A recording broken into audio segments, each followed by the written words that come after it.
Hi guys! Welcome back to my channel, and for today's video, nandito tayo sa Isabel Building. Dito yan sa Urban Dega Homes. Dito yan sa Hampton, along La Jolla Street. Ayan, La Jolla Street. Dito yan sa Buhay na Tubig, Imo City, Cavite. So ngayon nandito tayo, papakita ko lang sa inyo how it feels like napauwi ka ng bahay galing from work or from somewhere dito sa Urban Dega Homes. So ito yung exit nila. So hindi ka dito makakapasok kasi may pipindutin ka sa loob na button para makapasok.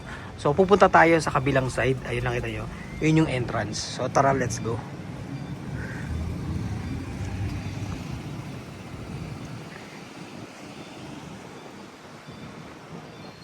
So ito ang entrance. So nandito makikita nyo yung mga meter, Meralco meter ng each unit. And then dito meron silang RFID card na pipindutin mo bago ka makapasok. Then papasok mo dito, ito yung kanilang hallway, no? Hallway yan. And then sa gitna dyan typical talaga yung kanilang elevator. And then may stairs sa gilid, paikot yan hanggang 4th floor. Tapos ito naman yung typical na hallway. Equipped yan with CCTV, no? Ayan. And then well maintained yan ng ating mga maintenance. And then dito naman bibisitahin natin ngayon yung model unit ng 2 bedroom, which is unit 102. So tara, let's go. Ayan, so pagpasok nyo, imagine nyo ito yung unit ninyo, no? Papasok nyo, ganito yung setup nung kitchen ninyo. So yung makikita nyo ngayon, dress up na to. So hindi ganito yung actual delivered unit ng mga unit dito sa Urban Dega Homes. So binibigyan lang natin kayo ng idea so kung paano niya siya i-dress up. And then ito yung toilet and bath. Ayan, and then ito yung living area. No, actually pwede pa nga itong gawing L shape eh. Pag ganyan, no. And then, pwedeng dun yung TV or pwede rin dito. No, kung medyo sabihin natin 40 inches lang yung TV. Then, makikita nyo may drop ceiling na yan. No? Pero sa actual, ano lang po yan, plain lang na concrete. So, flat surface lang yan. Kasi ito, dress up na to. And then, ito naman yung dining area nila. So, customize yan kung mapansin nyo. Saktong-sakto lang yung upuan. No? Parang 6-seater ito. Pwede pa nga 7 eh kung maglalagay ka ng parang captain's chair dito. And then dito punta naman tayo sa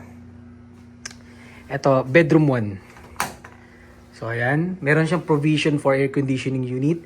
So again, pag diniliver to, wala po lahat na nakikita ninyo yan maliban sa tiles. Tsaka sa drop ceiling, wala po yan. So ito sa tingin ko kung family of 5 kayo, nyari 3 yung kids, pwedeng itong magkaroon ng bunk bed eh. Isa pang bunk bed dito. So, isa doon, isa dito. Tapos may pull-out bed dito. So, tag-iisa bawat kids, no? And then, meron silang study area dito. Ayan. And then, meron sila ditong wardrobe or cabinet. Ayan. So, typical nyo, ganyan na mga size na mga condominium unit dito sa Cavite, no? And then, dito naman, ito yung master's bedroom. No? So, ang kaibahan nito dito sa isang bedroom, sa bedroom 1 is mas malaki to ng konti lang, pero ang kagandahan dito is meron siyang access sa balcony. Pupuntahan natin mamaya. So dito mas spacious siya, and then makikita nyo merong ventilation area dyan, no? Ayan. So sa actual na delivery ng unit meron talagang butas dyan for ventilation, tsaka para mas maliwanag dun sa area ng living tsaka ng dining area. Ayan. So ito, I think queen size to, no? Or pwede pang mas malaki dito kung aalisin mo itong parang media center dito. And then, ito yung access nila sa balcony. Ayan.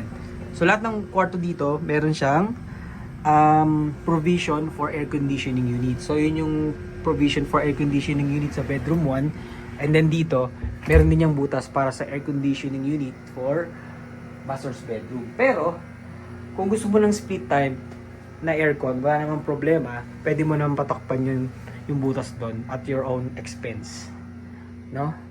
So, just to give you an overview, no, kung mag-search ka ng mga condominium development dito sa Cavite area, masasabi ko na isa na to, or kung hindi isa, ito na yung pinakamalaking sukat para sa price niya, na 2 million maigit. Ayan. So, tara, let's go. Labas na tayo.